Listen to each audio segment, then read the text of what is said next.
Kidlat News Updates.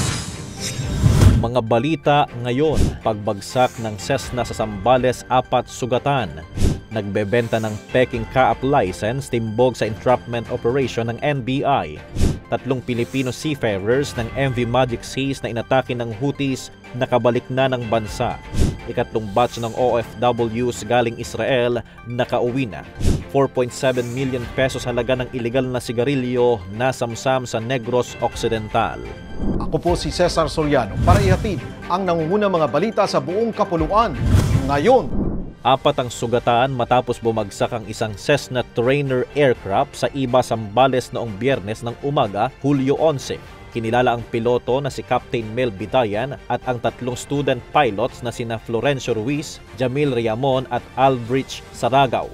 Pawang minor injuries ang tinamo nila at agad silang dinala sa President Ramon Magsaysay Provincial Hospital. Ayon sa Police Regional Office 3 at PNP Aviation Group, posibleng mechanical failure ang sanhi ng aksidente.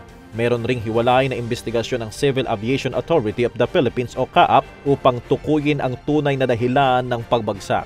Samantala, nahuli ng National Bureau of Investigation Cavite North District Office o NBI Cavite North si Eddie Bayotas Pleje sa entrapment operation sa isang mall sa Maynila kamakailan matapos makuhaan ng peking CAAP pilot at mechanic license na inaalok online.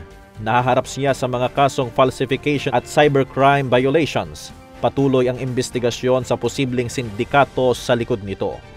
3 seafarers ng MV Magic Seas na inatake ng Houthi rebels noong Hulyo 6 sa Red Sea ay ligtas na nakauwi ngayong Hulyo 6 sa NAIA Terminal 1 sakay ng PR-685 mula Djibouti. Sinalubong sila ng DMW ASIC Francis Ron de Guzman kasama ang OWA, DSWD, MIA, medical team at TESDA na nagbigay ng training vouchers. Samantala, dumating na rin sa NAIA Terminal 3 ang ika-4 na batch ng voluntary repatriates mula Israel nitong Hulyo 10. Binubuo ito ng 18 OFWs at isang dependent. Sinalubong sila ng mga opisyal ng OWA at MIA medical team. Tumanggap sila ng food, medical at psychological assistance, financial aid, training at livelihood support mula OWA at partners agencies.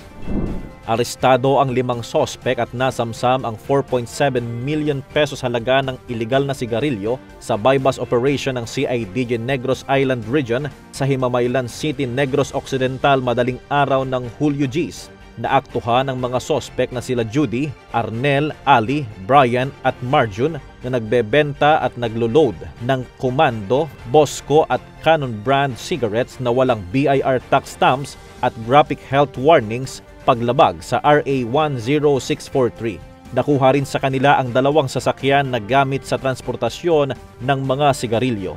Ayon sa CIDG, bahagi ito ng kanilang kampanya kontra smuggling at economic sabotage. Patuloy ang investigasyon. Para sa Kidlat News Channel, ito si JP Adaw, nag-uulat. Ako po si Cesar Soriano, kasama nyo sa bawat pagputo ng balita. Thank you.